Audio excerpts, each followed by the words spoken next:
Ok. Eu não sei se algumas pessoas acharam que não ia ter, né? E foram dormir. De qualquer modo, estamos aqui e vamos fazer. Vamos orar então, pessoal. Vamos buscar o Senhor para que Ele nos ajude, né? Porque é um assunto tão melindroso, tão complexo, né? Pai, nós queremos te adorar, Ele te bendizer, Ele te exaltar, porque o Senhor é bom, porque a tua benignidade, meu Deus, é para sempre. Ó Senhor amado, em nome de Jesus, abre o nosso entendimento para perceber, para captar aquilo, Pai, que esta verdade quer nos ensinar. Eu peço ao Senhor, ajuda, meu Pai, porque até para mim isso é um assunto novo, Pai. Eu te agradeço, meu Deus, e te bendigo pela vida dos meus irmãos que separaram esse momento para estar aqui comigo. Em nome de Jesus, eu te agradeço. Amém. Amém. Ok, as duas últimas palestras, né? Nós paramos mais ou menos aqui, ó, nesse texto aqui. Deixa eu ver aqui. O Luiz botou na tela?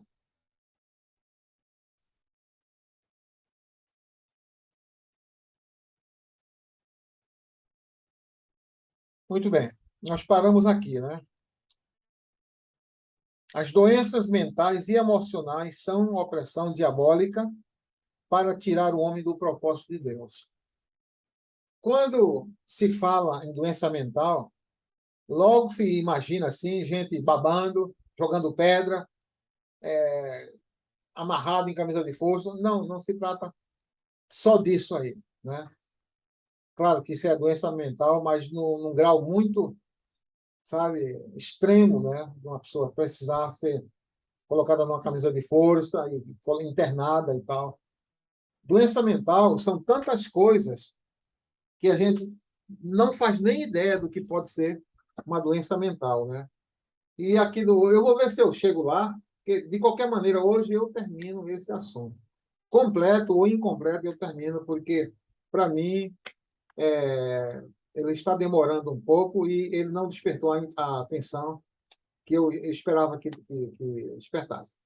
Então, no caso aí dos que estão aqui, eu estou com todo esse material disponível para enviar, né, para o Zap todos, para vocês passarem o olho em casa, né?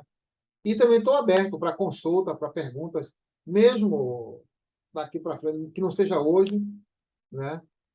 Então, doença mental e emocional é exatamente isso, é aquilo que incapacita até para ter um raciocínio adequado em determinadas circunstâncias. Deixa eu ler aqui Eclesiastes 7, de 7 a 9. Olha só. Verdadeiramente a opressão faz endoidecer até o sábio, e o suborno corrompe o coração. Mas melhor é o fim das coisas do que o princípio delas. Melhor é o longânimo do que o altivo de coração. Não te apresses no teu espírito a irar-te, porque a ira abriga-se no seio dos tolos. O que esse texto está dizendo? Que mesmo a pessoa mais saudável, mais equilibrada, ela pode ter um momento de desequilíbrio. Isso não significa que ela é uma doente mental.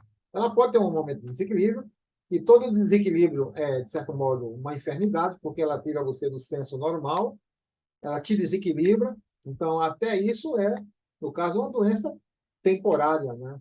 Que você não pode permitir que se torne frequente. Qualquer coisa te desequilibra, qualquer coisa te desequilibra. Então, o correto é que a gente procure trabalhar na nossa alma para o domínio próprio, né? Para o equilíbrio emocional. Porque doença emocional é uma coisa que você adquire ao longo da sua formação. Né? Por exemplo, olha o que Davi fala, Salmo 51, 5 e 6. Eis que em pecado fui formado e em iniquidade me concebeu a minha mãe. Então a doença emocional, ela se apega ao homem no decorrer da sua formação. Por exemplo, uma criança que está no ventre da sua mãe e que convive com uma mãe emocionalmente desequilibrada por brigas com o cara que não queria o filho, ou com a família que não quer a relação dela com aquela pessoa. Enfim, conversas sobre aborto, sentimentos de repúdio ao bebê. Isso tudo no ventre da mãe pode ocasionar doenças emocionais no decorrer da sua vida. Ontem eu assisti um filme muito interessante, né? Em que diversos personagens eles revelavam assim as suas emoções desequilibradas por conta de uma relação abusiva com seu pai. Eu já disse isso muitas vezes e torno a repetir, que o pai é a figura humana mais próxima de Deus que uma criança pode ver. O pai é a representação de Deus mais aproximada que uma criança em formação pode ter. É por isso que é tão importante a figura paterna na formação da criança, né? Por exemplo, Davi, ele viveu numa época em que as pessoas não tinham muito tempo para dar atenção à filha, porque eram tempos perigosos e não havia tanto avanço tecnológico. Todo alimento tinha que ser extraído do suor do rosto com trabalho diário. Então, geralmente as famílias tinham muitos filhos e as pessoas não tinham muito tempo para dar atenção para os filhos. Claro que havia, naquela ocasião, na época de Davi, menos condições de a pessoa adoecer emocionalmente do que nós temos no nosso tempo, que vivemos no tempo presente. Hoje há muitas condições favoráveis a uma pessoa ser emocionalmente desequilibrada, emocionalmente sofrida, por causa de uma relação abusiva, de uma relação insatisfatória, tanto com a figura paterna como com a figura materna. Porque quando a relação com a mãe ela é abusiva, a pessoa guarda no coração sobre a questão do suprimento, do consolo que ela espera ter de alguém na hora da sua necessidade. Ela tem dificuldade de achar que Deus pode ser, sim, o supridor das suas necessidades, o consolador da sua alma. Então, é importante que a relação da criança com a sua mãe seja boa. Embora é mais fácil você encontrar relações ruins quando se trata de pai e filho do que de mãe e filho, né? Geralmente é mais difícil. Geralmente a mãe é mais apegada, é mais protetora, enfim. E a criança, ela, durante a sua formação primária, que é de 0 a 7 anos, e de 7 a 14 anos. Até 14 anos ela está com a sua formação mental pronta, né? E a partir daí ela vai viver e vai ter as reações baseadas no estado emocional que ela está. Nem todo mundo tem feridas emocionais. Por quê? Porque as feridas emocionais elas são geradas na alma, na psique. E tem pessoas que são mais fortes, têm a alma mais forte do que outras. Tem pessoas que se impressionam muito facilmente, outras não. Tem pessoas que têm mais facilidade a auto-apiedar-se, né? A ter pena de si mesmo. Essas pessoas que têm essa facilidade, elas sofrem mais com as suas emoções dilaceradas. Então, a doença emocional ela vai se estabelecendo na vida da pessoa ao longo da sua existência. Quando ela chega na fase adulta, ela é uma pessoa emocionalmente sofrida. Lá no capítulo 1, versículo 4 de Joel, tem um texto muito usado por quem trabalha por interior para explicar esse processo de degradação emocional do ser humano. Quando o profeta diz que aquilo que ficou do gafanhoto, o comeu a locusta. O que ficou da locusta, comeu o pulgão. O que ficou do pulgão, comeu... Tem um outro tipo de gafanhoto. São 4 tipos de gafanhotos que simbolizam 4 tipos de situações espirituais que afetam emocionalmente a vida de um ser humano. Mas a cura para emoções dilaceradas, a cura para isso. Já no caso da doença mental, ela pode ser temporária, ela pode ser progressiva e ela pode ser definitiva, né? E, conforme eu disse, que ninguém fique impressionado, porque doença mental não é só ficar babando, jogando pedra, não é só isso. Não. Isso é o fim da picada, é quando o ser humano realmente está no último grau de insanidade, né?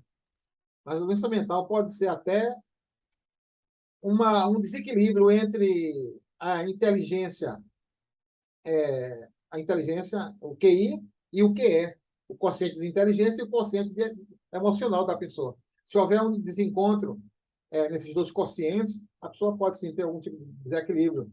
É por isso que Paulo diz lá em 2 Timóteo, capítulo 1, versículo 7, que Deus não nos deu espírito de covardia, de medo, mas nos deu espírito de poder, de amor e de domínio próprio. Né? Porque uma pessoa que tem domínio próprio, ela nunca terá uma explosão de ira, de fúria, de desequilíbrio, porque ela tem sob controle as suas emoções. Ok? Então, as doenças mentais e emocionais são uma opressão diabólica. Eu já falei, né, nas aulas anteriores sobre pensamentos intrusivos e pensamentos obsessivos.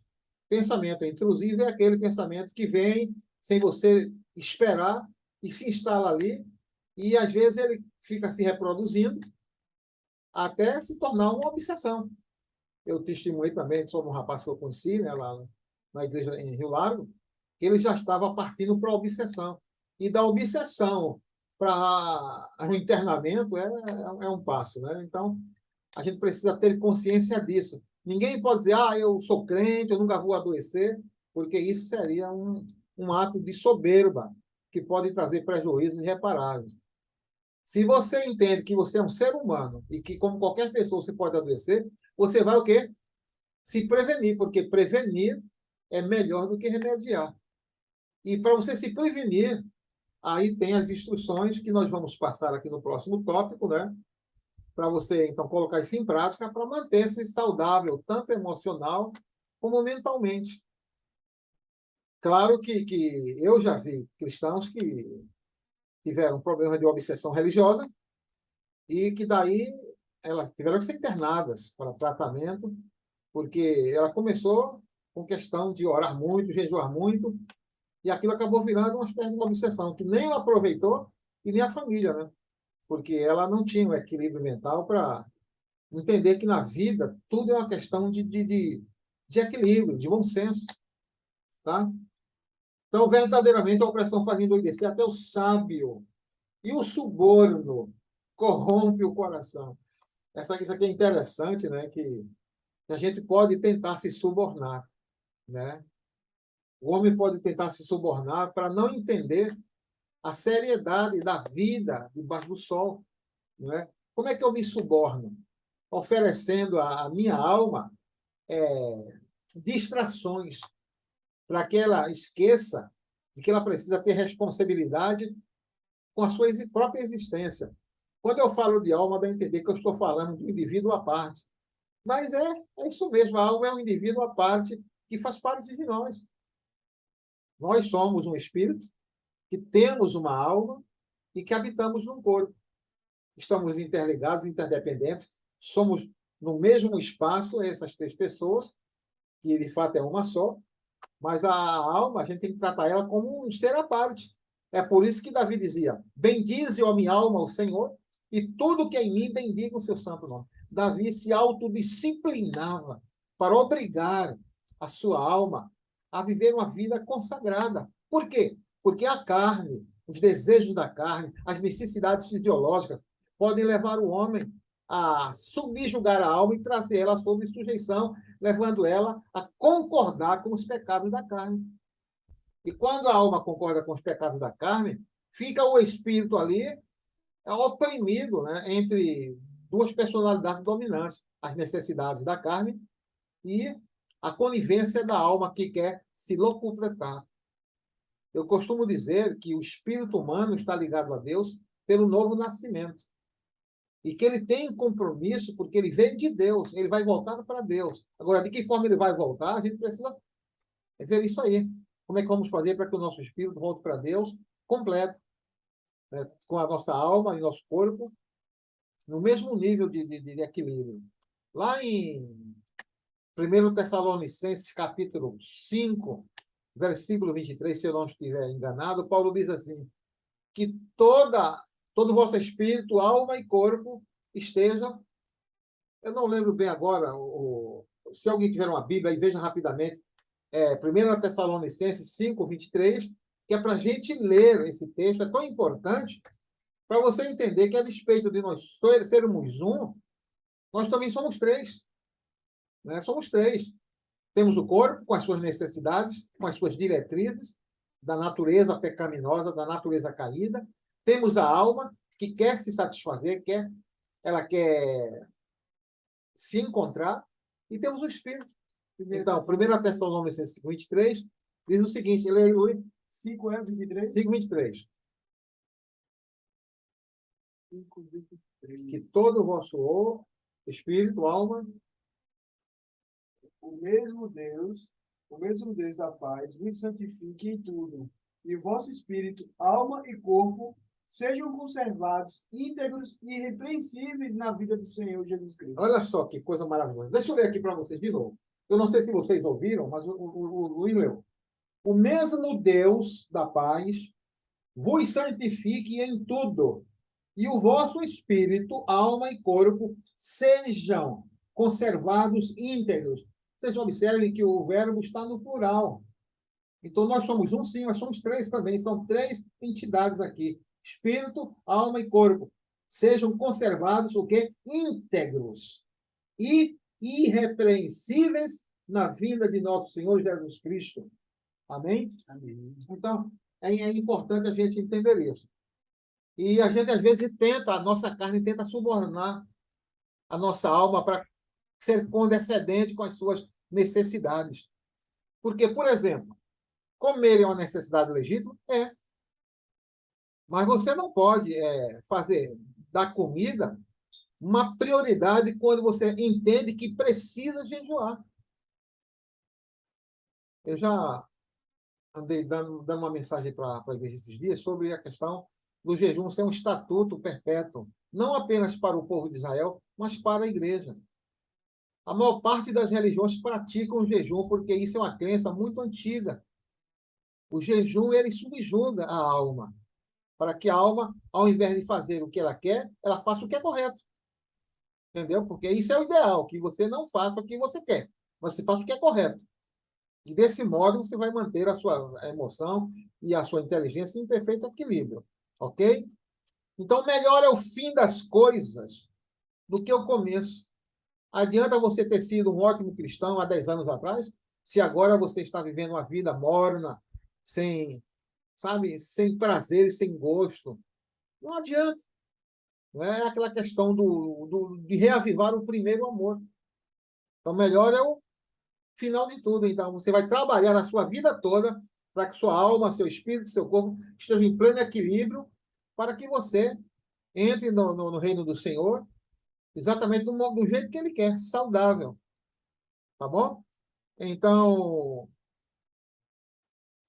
tem alguns outros assuntos aqui que eu não vou colocar nisso aqui. Estou falando de longanimidade e de questão de domínio próprio, que eu já falei sobre isso. A ira, a explosão de ira é um desequilíbrio emocional, né?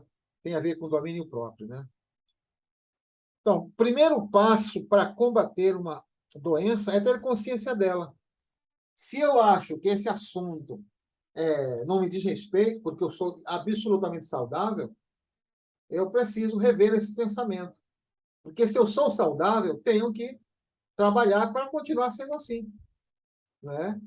E para isso entra uma série de questões, de disciplinas espirituais e físicas, para que você seja uma pessoa saudável, né? Então, ninguém está livre de ter um problema de natureza emocional. Por exemplo, eu sempre me achei assim, um cara saudável. Mas de uns 2 anos para cá, eu tive que lutar muito para permanecer equilibrado. Não fique escandalizado com o que eu estou te dizendo, porque eu sou um ser humano. Esse cara que está falando com você é um cara equilibrado, tem lutado para ser equilibrado e vai ser sempre. Porque eu não vou descansar no fato de que eu sou crente, que Deus me guarda, e por causa disso eu vou relaxar. Um dos maiores pregadores da nossa história, né, Charles Spurgeon, ele tinha problemas de depressão muito sério. Aí um ortodoxo vai dizer, não, então ele vivia em pecado. Spurgeon, homem de Deus. Todos sabem disso, a história sabe que era um homem consagrado ao Senhor. Mas ele tinha doença emocional, ele tinha depressão, a doença também mental. Que tem cura? Tem. Mas naquela época, na época de Spurgeon, não havia os tratamentos que nós temos hoje. A facilidade da modernidade para se recorrer à medicação e tratamento e alimentação adequada. Então, vejo um homem daquele que foi considerado o príncipe dos pregadores, tinha problema de natureza mental. Não esqueça, não estou falando de doideira, de jogar pedra, não. É de desequilíbrio mental. A depressão é um desequilíbrio, certo? E o homem não foi criado para ter depressão. A depressão, às vezes, aparece como consequência de uma série de acontecimentos na vida do ser humano, desgaste, o próprio estresse do dia a dia, o corre-corre para ter alimentação, para ter trabalho, para ter... Tudo isso acaba estressando o indivíduo, e um indivíduo estressado é um indivíduo sob pressão. E para romper a psique dele, é fácil. Vocês sabiam que é possível romper a psique de um homem e ele perder a saúde? É possível, sim. Nós não podemos brincar com isso. E nem a finalidade dessa palavra é deixar ninguém impressionado. Estou dizendo que, independente de qualquer coisa, temos que ter uma vida espiritualmente saudável, emocionalmente equilibrada e uma vida de acordo com aquilo que a palavra prescreve para nós, servos do Senhor. Amém? Muito bem. O primeiro passo, conforme eu disse, é ter consciência. Bom, eu não estou doente, mas isso não quer dizer que eu não possa adoecer. Não vou ficar encasquetado com isso, não. Gente, olha, não é para encasquetar, não. É para viver a sua vida normal, do dia a dia, só que com mais compromisso com a palavra, com você mesmo. Porque quando você lê, quando você ora, quando você busca a Deus, você está se beneficiando a si mesmo. E nessa questão de benefício espiritual e emocional, você vai beneficiar a sua família, a sua igreja e as pessoas com as quais você lida no dia a dia. Um cristão saudável, ele é uma bênção para si mesmo, para a sua família, para a sua casa, no seu trabalho, para os seus vizinhos, para a sua congregação. É uma bênção, ok? Então, o primeiro passo é ter consciência dela e tomar posição contrária. Veja o que aconteceu com Davi. Se você ler o Salmo 77 com cuidado, você vai perceber que Davi estava extremamente perturbado por uma série de situações do cotidiano, né, que ele não entendia, e muitas vezes ele começava a lançar a responsabilidade por aquilo em Deus, e cadê Deus? Esqueceu de ter misericórdia? O que está acontecendo? Cadê Deus? Que não age, que não me liberta, que não vem em meu socorro. Uma série de questões dessa natureza. Foi quando ele teve consciência de que aquele momento era um momento que ele estava à beira de um colapso. Ele estava à beira de um colapso. Ele disse, não, isso é loucura da minha cabeça, é doença minha. Isso é doença minha. Aí ele voltou à normal e começou a entender que Deus é soberano e ele age quando ele quiser. Olha só o que ele disse assim. Esqueceu-se Deus de ter misericórdia? Ou encerrou ele as suas misericórdias na sua ira? E eu disse, isto é enfermidade minha. E logo me lembrei dos anos da destra do Altíssimo. Então, ele começou a se lembrar das coisas lindas e maravilhosas que Deus fez no passado. Quando ele começou a se lembrar do que Deus havia feito em seu favor, em favor de Israel, aí ele acalmou, porque ele estava botando Deus no canto da parede. Então, Davi estava à beira de um colapso. E qualquer um de nós pode estar à beira de um colapso. É só descuidar da vida espiritual, da vida emocional, é só se deixar estressar pelas preocupações do dia a dia. Por que Jesus teve a preocupação em dizer, basta a cada dia o seu próprio mal? Porque vocês estão preocupados se vão comer, se vão vestir, isso e aquilo. Não é o que mais nos preocupa? Ter onde morar, ter um carro, ter comida, ter... Essas preocupações do dia a dia, eles ficam, calma.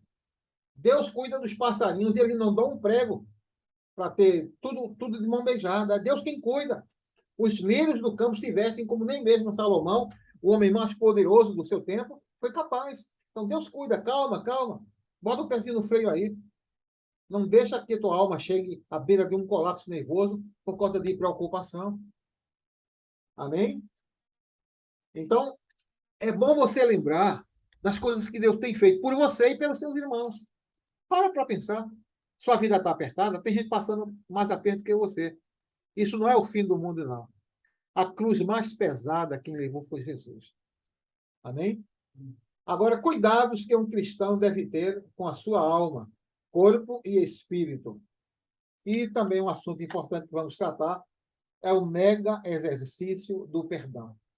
Amém? Então, aqui está aí na tela, vocês podem ver, quando Paulo diz assim, olha, persiste em ler, exortar e ensinar até que eu vá.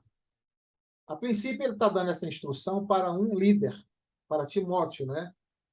Mas esta instrução vale para qualquer um de nós.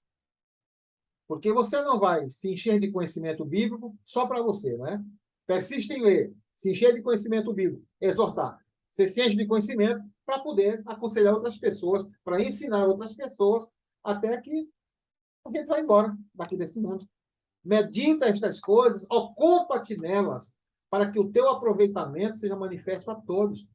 Se você for uma pessoa que disciplina a sua vida de acordo com o propósito de Deus, todas as pessoas vão dizer, puxa vida, fulano é uma bênção, né? Tem esse rapaz, essa mulher, essa garota. É um exemplo para as pessoas da idade dela e até para os mais velhos. Por quê? Porque ela coloca em prática essas coisas. Ela ocupa a sua mente com essas coisas. Não ocupa a sua mente com problemas que ela não pode resolver. Jesus perguntou, vem cá, qual é o homem que, com todas as suas preocupações, pode acrescentar 1 centímetro à sua altura? Nenhum. Não adianta. Tem problemas que só vão nos sugar energia e nós não vamos conseguir resolver, porque o interesse do diabo é nos fazer andar em círculos. E se ele nos fizer andar em círculos, e se a gente não vê uma luz no final do túnel, a gente pode pirar. Não tem bom para isso, não. Não tem bom, sabe? Eu confesso que eu fiquei com muito receio de tratar desse assunto, e a própria pastora Oswaldo, tem que ter cuidado. Mas eu preciso falar. Agora, pedindo a vocês, por favor, não se encasquetem com nada. Cuidem da sua vida com tranquilidade, com sossego, tendo fé no Senhor, porque não adianta todo o nosso cuidado, se a gente não confiar nele. Porque por mais cuidado que eu tenha, se eu não confiar no Senhor, inútil vai ser o meu cuidado. Era melhor que não cuidasse. Entende? O Salmo 127 diz, ó, se o Senhor não guardar a cidade, em vão vigia o sentinela. Só porque o senhor guarda, não vai ter sentinela? Não, tem que ter sentinela para vigiar. Mas é que a sentinela e o povo da cidade tem que confiar que quem guarda é Deus. Se o senhor não edificar a casa, em vão trabalham os edificadores. Bom, se o senhor não edificar, então eu vou cruzar meus braços, não vou fazer nada. Não, faça a sua parte. Tijolo após tijolo, edifica a sua vida, mas confiando no Senhor. Amém? Amém. Agora, o versículo 16. Tem cuidado de ti mesmo e da doutrina. Persevera nestas coisas, porque fazendo isto, te salvarás, tanto a ti mesmo como aos que te ouvem. Olha só, quando Paulo fala de salvação, ele usa aquela palavra que engloba todo tipo de necessidade que nós precisamos ter suprimento. Todo tipo de livramento que nós precisamos ser livres. Então, tanto salvação é eterna, porque a salvação, como eu já disse a vocês, você só perde se você abandonar a sua fé, abandonar Jesus, desistir dele. Aí você perde. Mas isso não significa que uma vez que você aceitou Jesus, tem que parar de se cuidar, deixar para lá, porque Deus cuida. Não, você tem que ter cuidado de você mesmo e daquilo que você acredita. Tem cuidado de ti mesmo e da doutrina. Né? Persevera nestas coisas. Você tem que ter cuidado. O que é ter cuidado de ti mesmo? É cuidar da sua saúde, da sua alimentação. Sabe? Eu estou falando isso, né? Mas eu reconheço que nesse item, eu passei alguns anos da minha vida meio descuidado. Não sei se por excesso de preocupação com o ministério, com a própria vida, não sei se vocês sabem, que eu passei 25 anos da minha vida com um problema muito grave na minha emoção, na minha mente, que toda manhã, às 4 da manhã, eu era acordado para ser afligido. Era um tormento. Só minha mulher sabe, meus filhos viram isso de parte. Deus sabe, 25 anos. Era pastor, orava, expulsava demônio, pregava mensagens maravilhosas, pessoas eram salvas, mas eu, no meu interior, eu sofria. Era horrível. Aquela angústia, aquele sentimento de morte, horrível. Eu sei o que eu passei. Então, por favor, em nome de Jesus, escute o que o velho está dizendo aqui. Eu quero o teu bem. Me dê ouvidos. Não tenha esse assunto por uma coisa que não te diz respeito, porque você é saudável. Graças a Deus que você é saudável. Que Deus te conserve assim. É o meu desejo como teu pastor que você seja conservado com muita saúde para dar e vender até o fim dos seus dias. Essa é a minha vontade. É por isso que eu estou tocando nesse assunto. Então, tem cuidado de ti mesmo e da doutrina. Muita gente, até pastor, homens consagrados, levam essa questão do cuidado assim consigo mesmo com um certo relaxamento. Tem que cuidar do corpo também, porque o corpo é templo do Espírito Santo. Lá em 1 Coríntios, capítulo 3, Paulo diz que se alguém destruir o templo de Deus, Deus o destruirá. Então, significa que você tem que cuidar do seu corpo. Eu nunca fui muito de fazer exercícios, mas eu já fiz tanto exercício na minha vida, no meu trabalho profissional, durante 24 anos, que até hoje eu tenho uma saúde por conta de tudo que eu fiz em matéria de... Claro que foi forçado pelo meu trabalho, porque eu sou muito sedentário. Mas hoje eu estou me cuidando.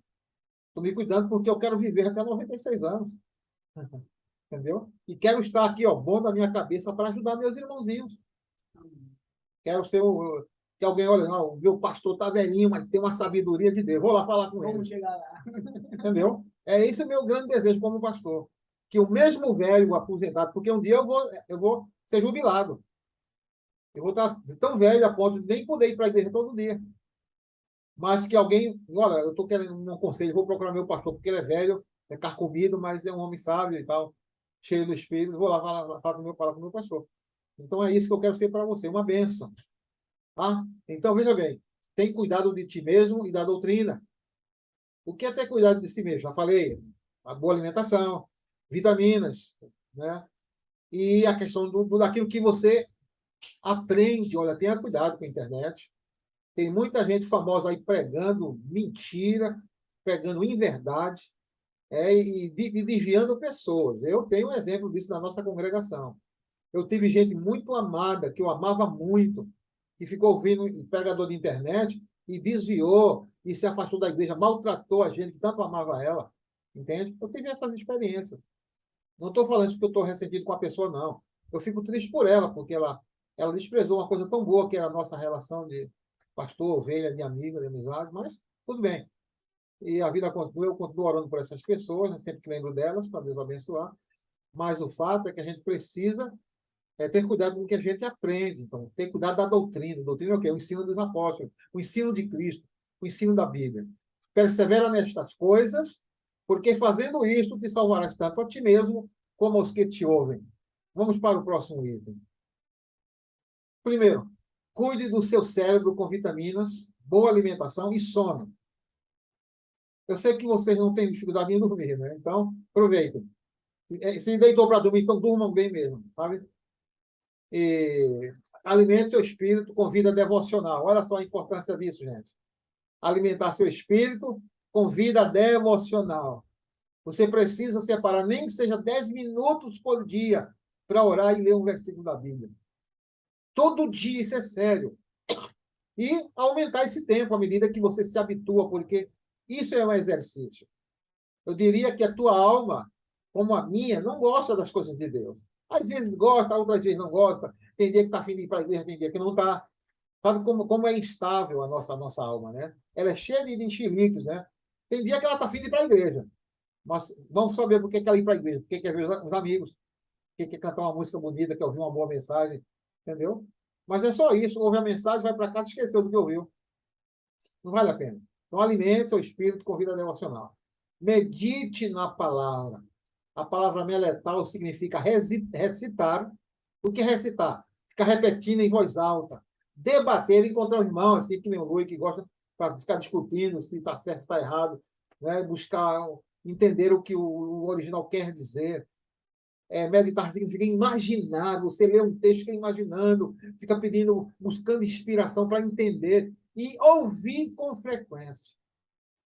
Olha, gente, essas minhas lutas me levaram a ter um exercício interessante. Eu me deito, faço a minha oração antes de dormir, ligo o meu telefone aqui perto da minha cama, ou com fone de ouvido ou não, e adormeço ouvindo a Bíblia. Às vezes acordo 6 da manhã com o bichinho lá repetindo, sabe, a Bíblia. Isso tem sido uma bênção tão grande para mim que eu já não consigo mais, longe de mim, me deitar sem ligar o meu áudio para ouvir a palavra, porque eu criei um hábito, sabe? É uma coisa que eu quero muito. Isso quer dizer que eu deixei de ler? Não, não. Sabe o que é que eu faço às vezes? Estou lendo e ouvindo. Ouvindo e lendo e comparando, sabe? Isso tem sido uma grande bênção para a minha vida. Isso tem sido uma força tão grande, sabe? Vocês não fazem ideia, né? Então, evitar imagens e sons que induzam ao erro.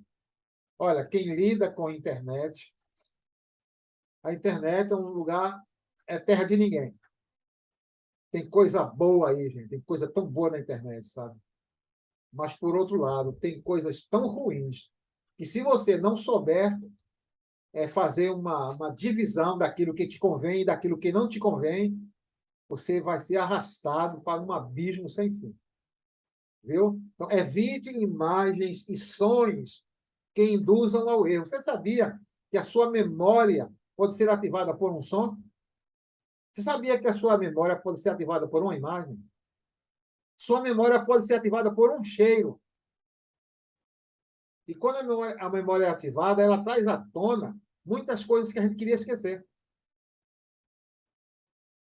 Num capítulo, numa palestra anterior, eu falei sobre o capítulo 10 de 2 Coríntios, sobre as armas da nossa guerra, para destruir as fortalezas que o diabo cria na nossa mente. Eu já falei que as fortalezas que o diabo cria, que se tornam um verdadeiro entrave na nossa vida, são formadas pelo diabo a partir dos refugos das memórias da nossa história. Acontecimentos que a gente viveu, que a gente lembra com tristeza ou com repúdio, abusos que a gente sofreu na infância, tantas coisas que a gente acha aquilo tão grave que a gente bota para baixo do tapete do nosso subconsciente. Você pega a sujeira da sua vida e bota para aquele tapete achando que está tudo bem, que esqueceu. Não esqueceu, não. O diabo vai lá futucar para pegar esse refúgio, para criar fortalezas para te prender, para me incapacitar. Quanta gente capaz, poderosa em Deus, que acha que não sabe, que não pode, sabe, porque o diabo pegou aquelas memórias de uma história sofrida e está usando contra a própria pessoa. Nós temos armas para combater isso. Amém? Então, eu já falei sobre esse assunto, não quero voltar para ele, mas eu acho que esse é um dos assuntos que nós mais deveríamos debater. Por quê? Porque existe uma coisa chamada o império do pensamento. O que é o império do pensamento? É quando o pensamento ele governa a nossa vida. A gente não faz mais nada porque está obcecado por pensamentos, por coisas, por lembranças, por memórias. Então, eu também já falei sobre a questão do pensamento, dois tipos de pensamento. Pensamento aleatório e aquele pensamento que é produto de um diálogo de você com você mesmo e que acaba te levando ao pecado. Enfim, Paulo diz que antes de nós termos Jesus como Salvador, nós éramos governados pelos desejos da carne e pela vontade do pensamento. E isso fazia de nós o quê? Filhos da ira, como os demais ímpios. Nós somos sujeitos a ser governados pelos pensamentos? Estamos, sim. É por isso que temos que trabalhar a nossa mente, a nossa alma, para torná-la saudável, para que Deus vá lá no nosso subconsciente e remova essas memórias dolorosas. De fato, Deus pode remover a memória dolorosa, para que ela não seja usada pelo diabo contra nós. Amém? Então, evite imagens e sons que induzam ao erro. Veja o que o Salmo 101, 3 diz. Não porei diante dos meus olhos nada que for impuro ou inconveniente. Isso não vai se apegar a mim. Quer dizer, o salmista Davi naquela época já dizia, vou evitar estar olhando porque não deu. Porque uma vez eu olhei e quebrei a cara. Eu estava lá no meu palácio, lá em cima, e olhei para uma mulher e quebrei a cara. Quase eu vou para minha alma se destrói. Então ele disse, a partir dessa experiência que eu tive, que quase eu me arrebento, não vou colocar nunca mais nada diante dos meus olhos que desagrade a Deus, ou que possa ser usado pelo diabo contra mim. Então, cuidado quando abrir uma imagem, ainda que você goste daquilo, tire imediatamente. Crie nojo, crie ódio. Vocês acreditam que Deus me deu essa graça de ter ódio de certas coisas que às vezes aparecem? Eu tenho ódio, gente, acredite em mim. Eu tenho ódio. Porque eu sei que isso é o diabo, eu não vou dar colher de chá para ele. Eu não vou deixar ele enlamear, sabe? a azedar, apodrecer a minha alma com suas imagens, com seus argumentos, com as suas sugestões.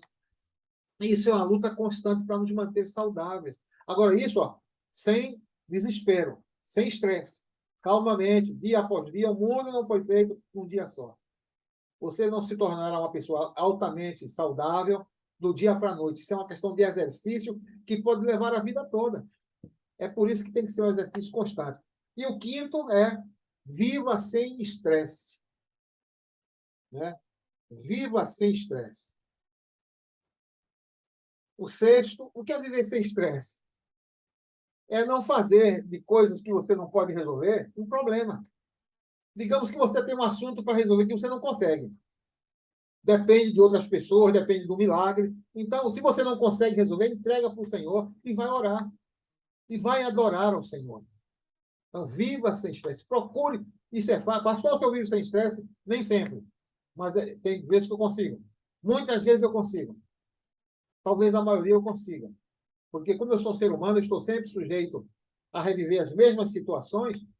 Aí eu preciso, então, ter o cuidado de me policiar. Pratique o perdão até que ele se torne um estilo de vida. Lá em Mateus, capítulo 18, Pedro pergunta para Jesus: Senhor, até quantas vezes eu devo perdoar o meu irmão? Até 7 vezes? Ora, Pedro achou que era muito generoso e realmente ele foi além de que um ser humano é capaz de fazer. Porque a doutrina rabínica dizia que você devia perdoar uma pessoa que errou com você 3 vezes só, apenas 3 vezes. E depois disso você tinha que detonar ela, porque ela estava ficando mal acostumada de errar com você. Aí ele dobrou essa condescendência rabínica para 6 e botou mais uma. Até 7 vezes. Não, não, não. Até 70 vezes 7 vezes. Isso quer dizer que ninguém vai te ofender 490 vezes por dia, não, para que você precise perdoar 491 vezes. Entende? Mas você vai criar o hábito de perdoar, de não fazer tempestade em copo d'água, de procurar entender as motivações das pessoas. Porque se alguém te feriu, é porque ela teve uma motivação, errada ou não, ela teve uma motivação. Ninguém fere outro de graça. Só se for um doente mental, que fere de graça. Só se for um malfeitor. Mas o ser humano normal, ele fere porque ele já foi ferido. Então, ele fere, ele tem essa capacidade de ferir. Então, procure tentar entender as pessoas. Eu já falei sobre isso, que durante muito tempo eu tive problemas com liderança, porque eles me maltratavam e eu tinha dificuldade de tentar entender as motivações, de tentar perdoar. Até que Deus falou comigo. E ele disse assim para mim: olha, se você mudar, ninguém precisa mudar. Se você melhorar, ninguém precisa melhorar. Quer dizer, o cara pode continuar sendo mala, mas se eu melhorar, ele vai acabar se tocando, que não vai adiantar ser mala comigo, porque eu não estou nem aí para. Eu estou sempre com um sorriso, sempre tentando ajudá-lo se ele precisar, se ele me buscar na hora da necessidade, porque amor não é sentimento, amor são atitudes de bem que você faz para quem te fez o mal. Foi isso que Deus fez conosco, ele nos amou, ele fez um bem para a gente quando nós não merecíamos. Temos que ser graciosos como nosso Pai, porque graça é dar para alguém o bem que ele não merece. Então temos que ser tão graciosos quanto o nosso Pai. Então, se você praticar o perdão, vai chegar um momento assim e vai ser a coisa mais fácil do mundo você não levar desaforo para casa, porque ali mesmo você já resolve, já perdoa e já chega em casa livre para deitar e dormir seu sono tranquilo. Tá bem? Amém. Desculpe, eu estou falando assim, eu não estou conseguindo ver as reações das pessoas. Só o Fernanda que eu estou vendo. Eu não sei como é que estão as pessoas. Gente, se vocês precisarem me interromper, em nome de Jesus, me interrompam.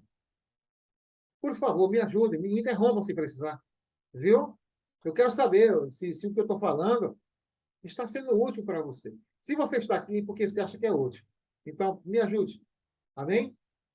O ressentimento é uma das maiores fontes de doenças, enfermidades, opressão diabólica. Eu lembro que eu orei por um cara que estava com um problema de coluna muito sério, ele estava condenado à paralisia, e ele foi curado poderosamente. Aí a minha fama lá na igreja dele cresceu.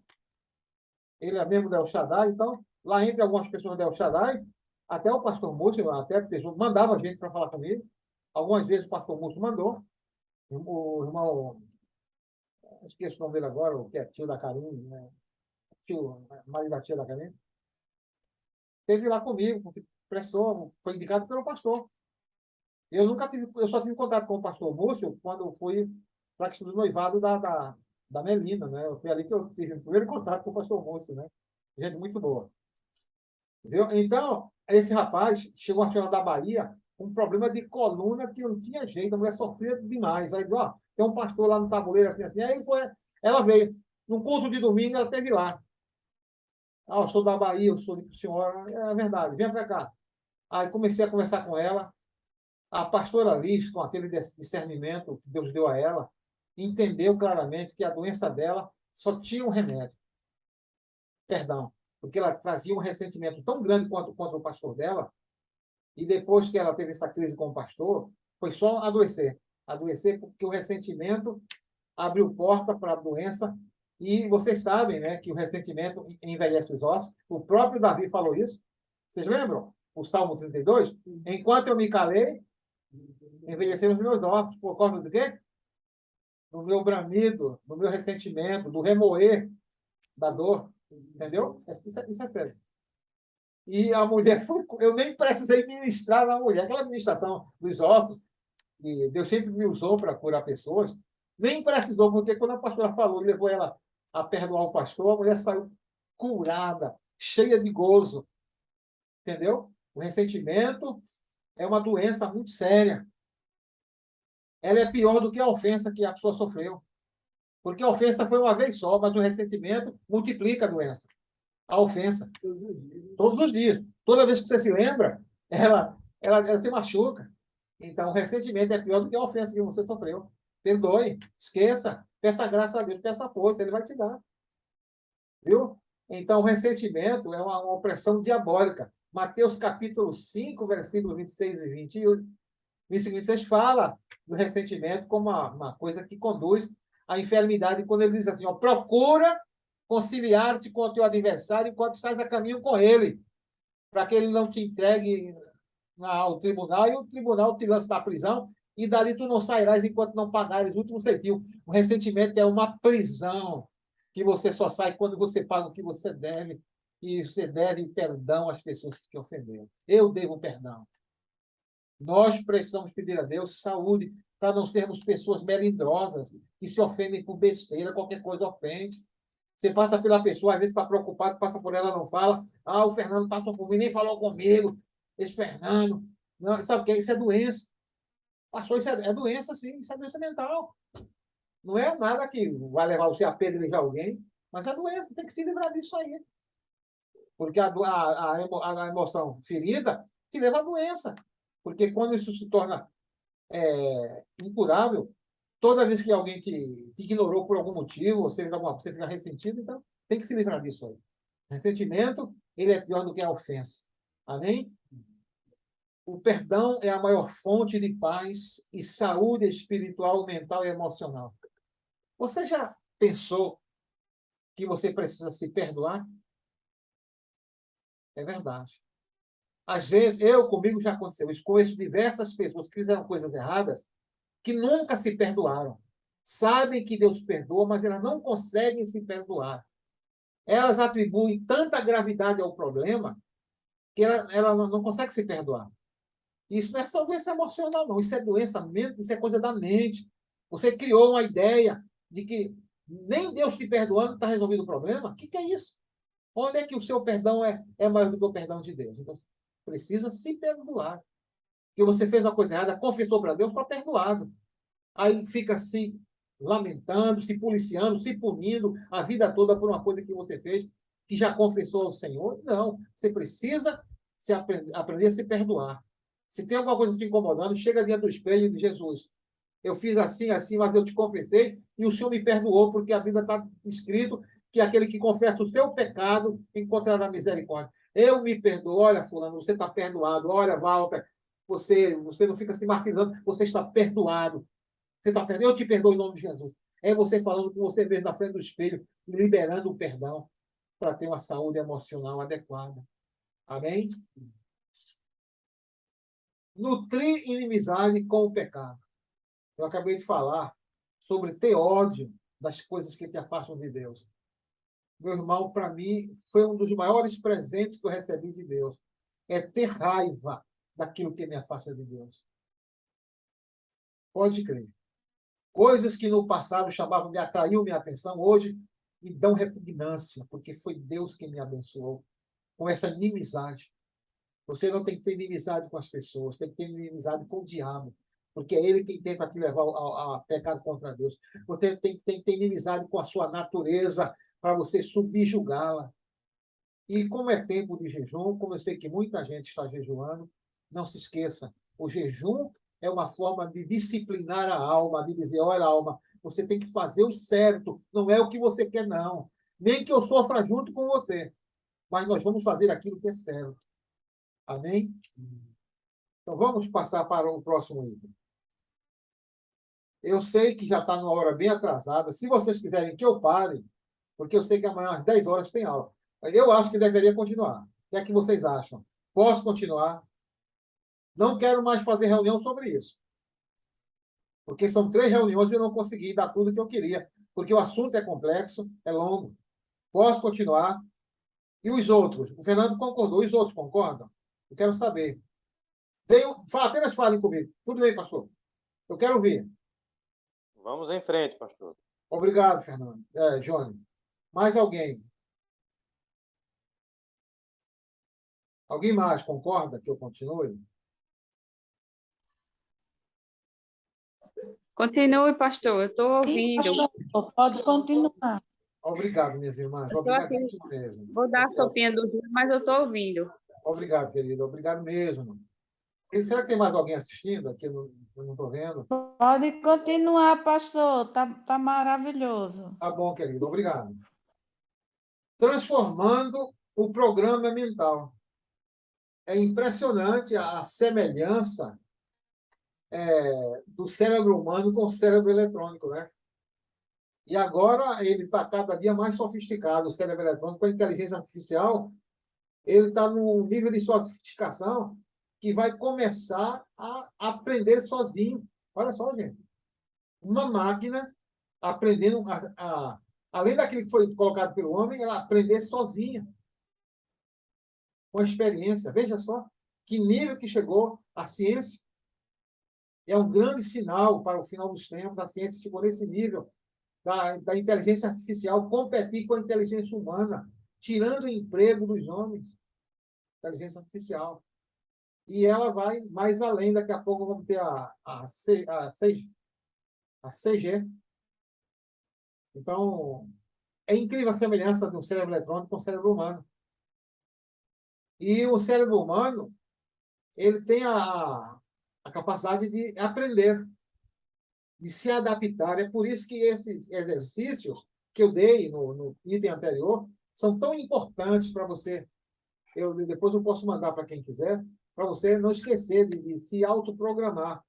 Então, transformando a programação mental. Isso aí está certo? Fazendo um upgrade radical da mente velha? É isso? Hein, Luiz? O que é fazer um upgrade da mente? Atualizar. Atualizar ela, né? Então, a pessoa, um dinossauro como eu, falando de tecnologia. Ainda bem que o Luiz está aqui. E vocês também, que tem tecnologia, o Fernando, o John, aí, me ajudando, né? Então, Paulo diz assim: rogo-vos, pois, irmãos, pela compaixão de Deus, que apresenteis o vosso corpo em sacrifício vivo, santo e agradável a Deus, que é o vosso culto racional. E não vos conformeis com este mundo, mas transformai-vos pela renovação do vosso entendimento. Eu botei entre parênteses aí, upgrade. Tá bom? Não está certo aí? Tá certo. Pelo upgrade, né, do vosso entendimento, para que experimenteis qual seja a boa, agradável e perfeita vontade de Deus. Aquela mente velha, atrasada, cheia de conceitos errados que nós recebemos da nossa formação. Olha, lembra o que Davi falou? Eis que em pecado fui formado. Todos nós, amados, somos formados em pecado. Eu e você já ouvimos tanta barbaridade aí que nós gostaríamos de extirpar essas memórias, essas lembranças da nossa mente, porque eram coisas que nós nunca deveríamos ter ouvido. Palavrões, palavras baixo calão, palavras obscenas, coisas ruins que nós ouvimos, mentiras que nós ouvimos, relatos de histórias escabrosas que nós nunca deveríamos ter ouvido. Então, Nós fomos formadas, nossa mente foi formada. Até crianças que estão dentro de um lar evangélico, elas correm o risco de ter é uma Weller? Porque dá muito tecnológico. Eu chutei, essa aí eu chutei para ver se dava certo, né? Mas é isso mesmo. Mas isso Eu ia que o malware é aquela programação espiã que entra para bagunçar o boleto, é isso? É isso aí, Fernando. O Luiz disse que é, ele sabe da coisa. Então, gente, me desculpe, eu preciso andar depressa para poder vocês descansarem, viu? Mas está muito bem, pastor. E não vos conformei, viu, Luiz? Está muito bom. Tá bom, é. Sei que você está muito grande, tem que está Não, muito grande mesmo. Está muito bom. E não vos conformeis com este mundo, mas transformai-vos pela renovação do vosso entendimento, para que experimenteis. A gente só vai experimentar o melhor de Deus. Aquela música, o melhor de Deus ainda está por vir. A gente só experimenta quando mudar a programaçãozinha que o diabo colocou aqui, ó. Viu? Ninguém está livre disso, não. Ninguém pode dizer, pastor, isso aí não é para mim, não. Eu sou uma pessoa que o diabo nunca plantou nada errado em mim. Ai, meu, quem dera. Você deve ter passado a sua vida em Marte, só pode ser, porque aqui na Terra ninguém escapa disso, não. O diabo não perdoa ninguém. Ninguém está livre, sabe, de ter uma programação de vida autodestrutiva. Tem pessoas que se autodestroem. Impressionante. Tem pessoas que se autodestroem porque elas foram programadas para destruir. Eu posso dizer para você que a minha educação foi autodestrutiva. Foi o Evangelho quem me salvou. Foi Jesus quem me salvou. Eu fui programado para sarjeta, para miséria, para pobreza e até para morte prematura. Mas foi o Evangelho que me salvou. Foi Jesus. É Jesus que tem me salvo dia a dia. Então é importante mudar a cabecinha, mudar a programação. Daí a importância de seguir aqueles passos que eu dei no item anterior, né? Então, transformando radicalmente a nossa programação. Ao longo da nossa vida, nossa mente subconsciente joga para baixo do tapete da consciência todo o lixo produzido por traumas, dores, pecados, etc., que são as memórias dolorosas e vergonhosas que preferimos nunca lembrar. Ok? Então, por conta disso, nós temos que levar muito a sério isso. Porque Deus diz assim, olha, eu sou aquele que perdoa os teus pecados e deles eu não me lembro mais. Deus esquece a maldade que fizemos contra ele e contra o nosso próximo. Mas o diabo não. O diabo está sempre procurando uma oportunidade para nos lembrar quanto nós fomos maus. Mas não esqueça, o verbo está no passado. Nós fomos, mas agora estamos em Cristo e somos novas criaturas e estamos tendo a oportunidade de nos reprogramar para vivermos de acordo com o propósito de Deus. Amém? Graças a Deus. Então, este nosso assunto está terminando por aqui. Eu teria mais algumas coisas para falar, mas eu não quero tomar muito tempo de vocês. Quero apenas dizer o seguinte, que eu estive num seminário na semana passada e um dos assuntos foi saúde mental de pastores, de crentes.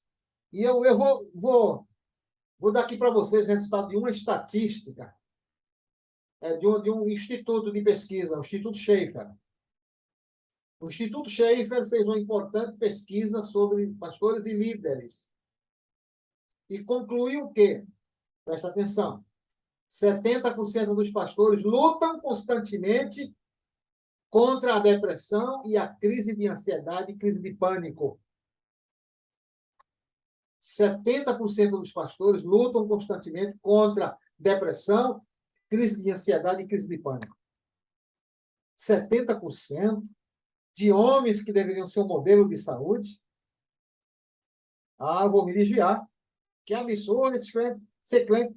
Gente, crentes são seres humanos, não importa se ele é pastor ou ovelha, ele tem que se cuidar para ele não adoecer. E o pastor tem uma propensão maior, sabe por quê? Porque além dos problemas dele, da família dele, tem os dos amigos dele, tem do rebanho, tem dos amigos do rebanho, dos parentes do rebanho, é problema demais para o pastor tentar resolver. Mas é aí que a gente precisa atentar para um fato. Eu vou contar uma experiência aqui, brevemente para vocês verem como isso é sério. Pastor jovem, doido para fazer bem o meu trabalho, estava acompanhando 3 mulheres. Uma delas com problema no casamento, outra com problema de um câncer no seio e a outra com problemas mentais. Tinha tido algumas crises nervosas. E quando foi um dia, eu acordei às 4 da manhã, estava escuro ainda. E comecei a orar, a gemer por aquelas vidas. Deus, tem misericórdia, Senhor, e tal. E, pai, naquele dia, eu tinha tido uma crise, porque todas as 3 tinham piorado. O câncer piorou, a loucura da outra piorou, e o casamento explodiu lá. Aí eu fiquei tão mal, tão culpado, porque achei que eu não tive sabedoria nem poder para ajudar aquelas pessoas. Aí me acordei 4 da manhã para chorar, para gemer. Deus. Aí tem hora que eu me levantei, e a casa toda nas escuras, né? Vamos levantadas. Quem é da Avenida Betel sabe daquela janelinha da sala que dá para a área de serviço. Gente, entrou por ali uma mariposa tamanho família. Quando ela bateu as asas em cima da minha cabeça, eu gelei, cabelo arrepiou da cabeça aos pés. Eu digo, agora eu vou ter uma pane. Quando eu pensei que ia ter uma pane nervosa com aquele susto que eu tomei, o Senhor falou comigo. Eu já tenho doente demais para cuidar, não quero mais um, não. Eu sou o carregador de fardos e não você. Então, eu entendi que o fardo da minha vida, o fardo da minha família, das minhas ovelhas, eu entrego para Jesus, porque é Ele quem pode resolver. Não sou eu. Eu vou orar, vou jejuar e vou esperar que Ele faça, e vou esperar que as pessoas creiam, porque não adianta eu crer se as pessoas que eu estou intercedendo também não se esforçarem por acreditar que Deus pode resolver. Essa é uma experiência. Então, veja bem, 70% dos pastores lutam constantemente contra depressão, ataque de ansiedade, ataque de pânico. 75% responderam que liam a Bíblia só para preparar um sermão. Olha, aí não é questão dele. Isso pode ser um causador de doença, viu? Mas é parte dessa pesquisa. 71% desses pastores se dizem esgotados. Dizem que não aguentam mais o fardo, está tão pesado que eles gemem e não aguentam mais. 71% desses homens que deveriam estar tranquilos, descansando em Deus, não estão. Estão com um fardo que não podem carregar. 80% acredita que o ministério pastoral afeta negativamente as suas famílias. E é verdade. Já vi muito filho de pastor desviado porque não suportaram a carga do ministério do pai. Eu louvo a Deus, sabe? Isso é um milagre, meus filhos estão na presença do Senhor. Mas eu conheço colegas que os filhos estão desviados. Eu conheço colega, filha virou lésbica, meu filho, é uma coisa horrível. Outro virou não sei o quê. Meu Deus, filho de pastor, é filho de pastor. Ele cuida tanto dos outros que acaba esquecendo do próprio rebanho em casa. E dele mesmo, porque se ele tivesse bem cuidado, ele poderia ajudar os filhos. Né? Embora a gente nem sempre saiba o que filho faz fora de casa, mas a gente precisa vigiar os filhos. Filho dono de celular, com internet à vontade, filho que você só entra no quarto dele se você bater e pedir licença, que história é essa? Pastor não pode ter porta em quarto de filho, não. Filho não tem privacidade. Se quer cuidar bem da saúde dos seus filhos, ele não tem privacidade, nem internet à vontade. Celular tem, sim, mas com muito cuidado. O celular bloqueado para ele não entrar em determinados lugares. Então, já vi muito disso. Agora, vamos lá, para continuar essa coisa aqui. 70% dizem não ter um amigo próximo. É verdade. Nunca vi gente tão solitária quanto o pastor. Mas eu sou abençoado, eu ainda tenho os 3 bons amigos, além do meu rebanho, não é? Eu tenho amigos no meu rebanho. Eu posso dizer que nós somos amigos, tenho bons amigos no meu rebanho. Pessoas que me respeitam, que gostam de mim. Claro, não são amigos com os quais eu posso dividir a minha vida, né? Porque eu sou um pastor, não posso pegar as minhas preocupações e dividir com o meu rebanho, tenho que respeitar a limitação do rebanho. Mas são meus amigos. Mas aquele amigo com que você pode dividir a sua vida são poucos. Eu não tenho mais do que uma pessoa com que eu possa dividir a minha vida. E olhe lá. Sempre com o pé atrás. Porque é difícil. Pastor é bicho solitário. Né? E crente também precisa lutar para não ser solitário. É por isso que a gente investe tanto em comunhão.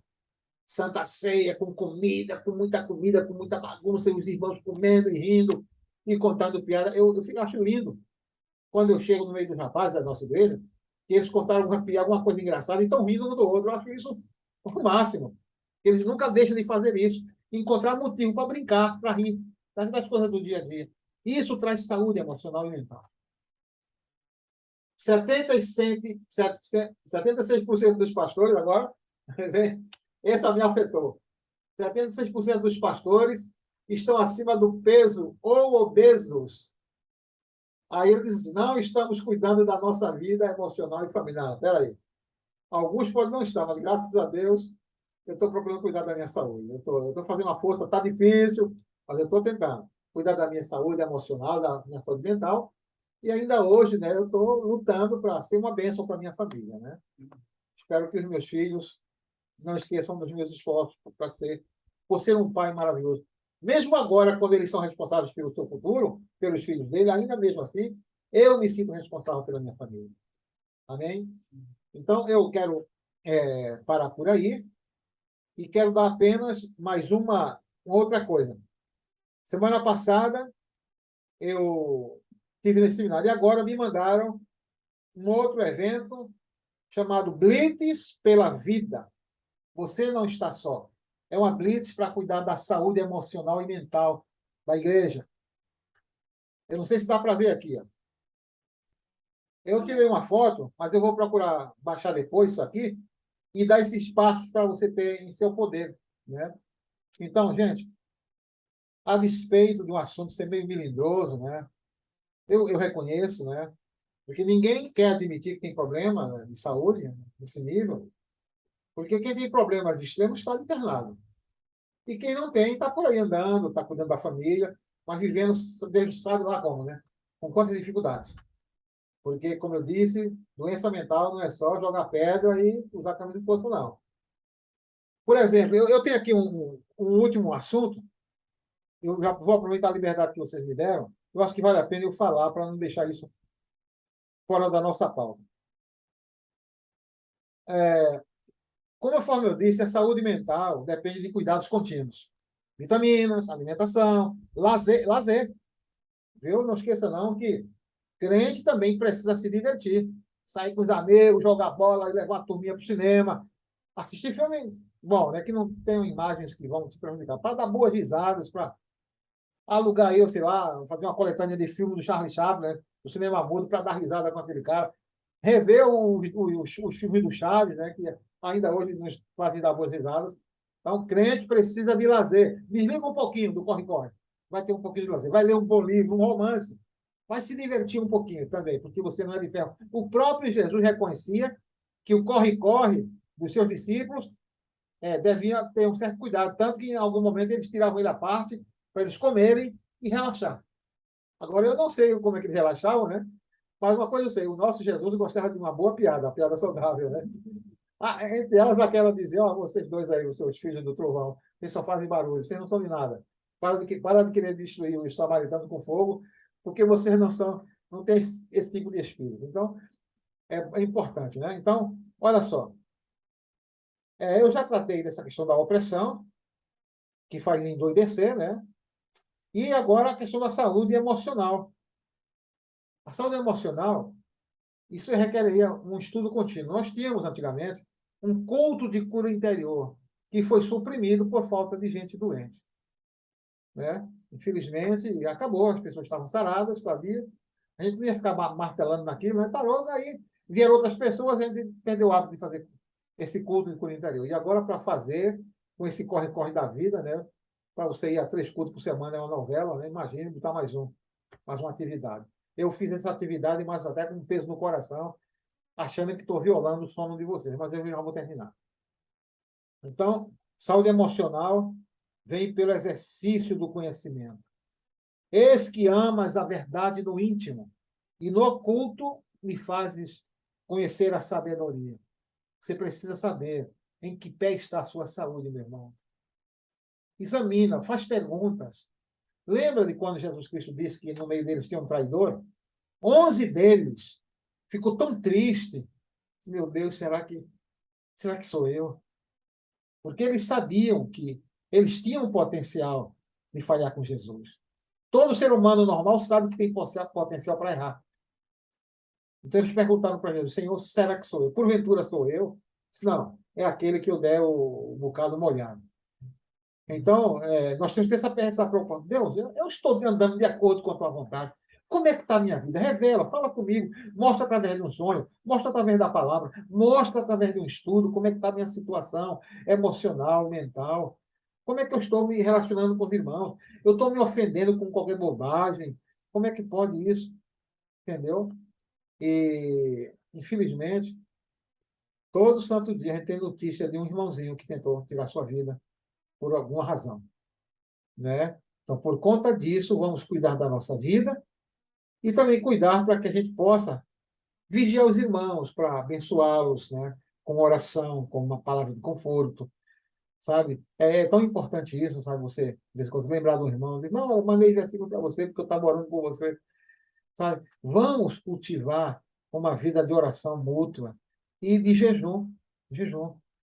Botem jejum na sua programação. Eu quero, a partir de quarta-feira da semana que vem, que algumas pessoas me ajudem, porque eu quero jejuar no dia do culto.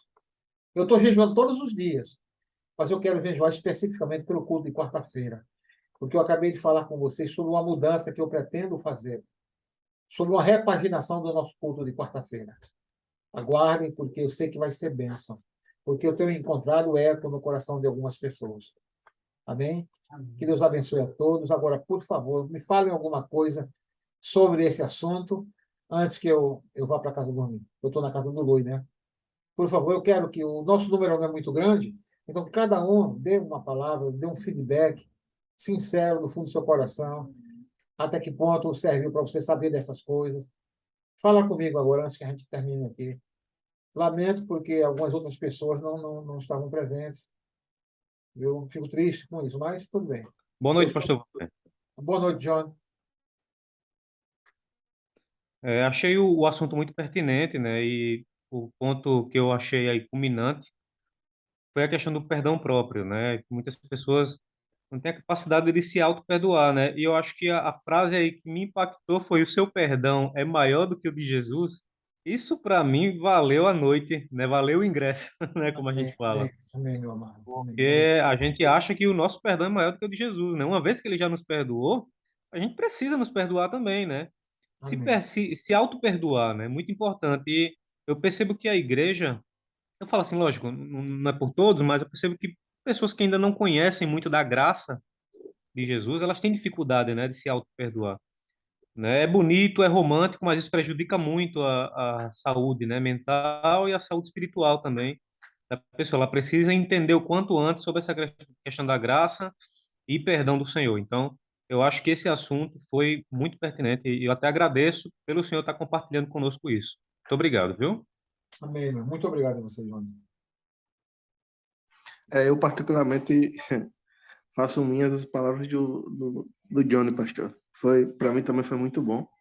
E esse tema é um tema assim muito delicado, porque às vezes a pessoa tá ali no meio de tanta gente ali que ela conhece, às vezes amigos, né, gente irmãos da igreja, até parentes de casa, mas ainda assim ela se sente só, né?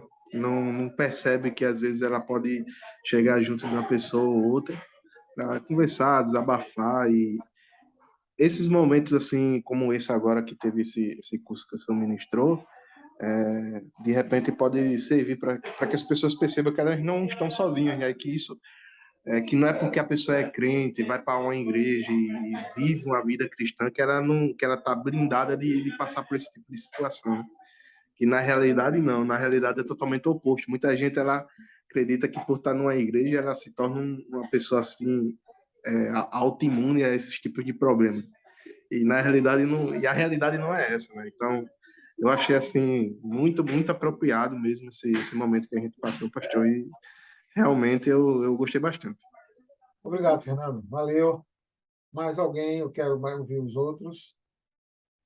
Ô, pastor, é tão profundo isso, né? Porque a gente tem vivido na época que as pessoas estão tão cheias de mimimi, né? Que não pode ouvir um não, não entende um não, não aceita um não, e está muito difícil, e isso é muito importante. Eu tenho visto isso também, a questão da criação dos nossos filhos, né? A gente tem que ter muito cuidado.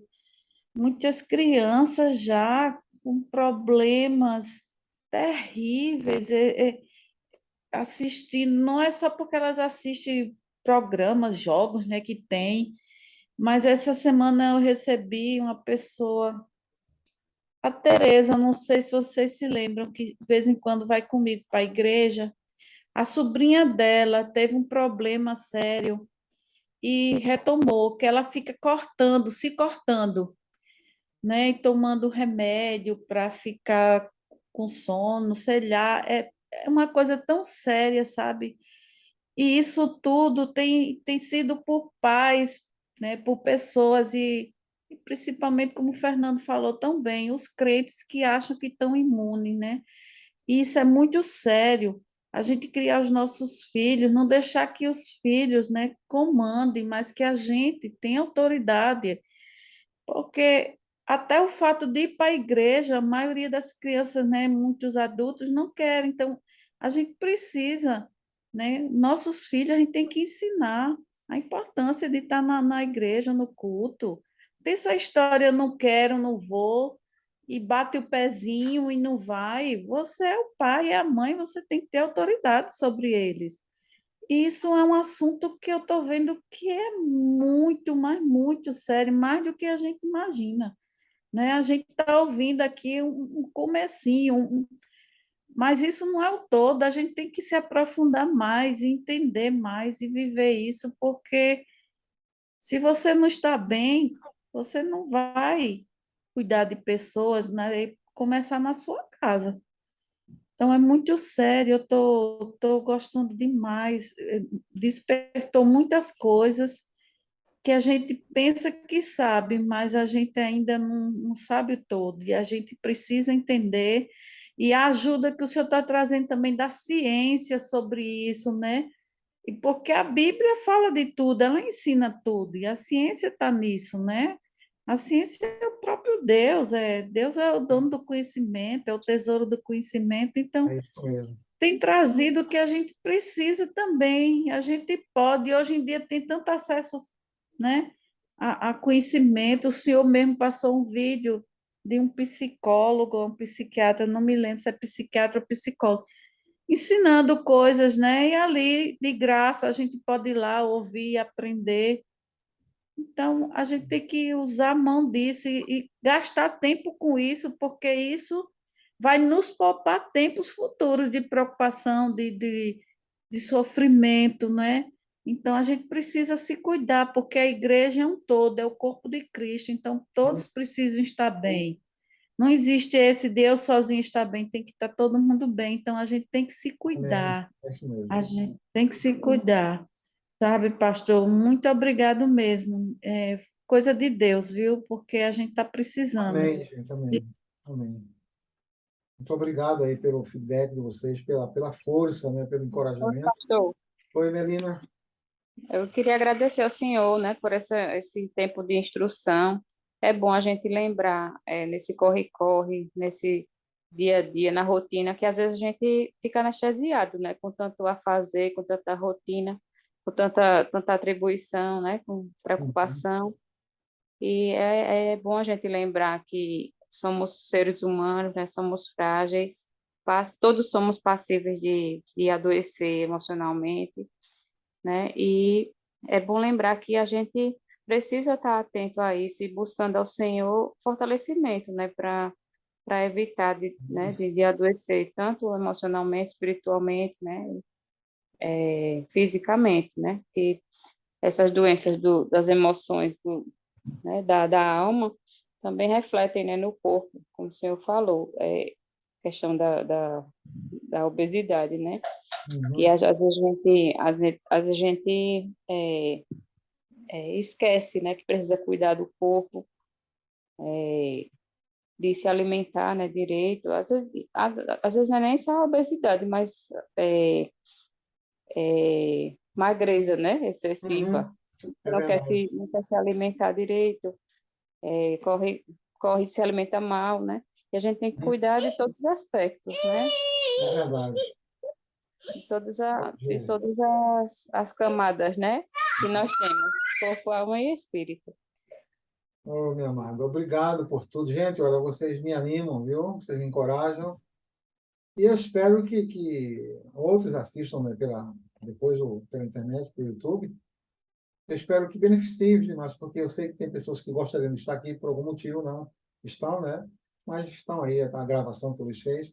Isso vai ajudar. Deus abençoe a todos. Um beijo e até amanhã na Escola Bíblica Dominical. Deus abençoe, gente, e muito obrigado por tudo.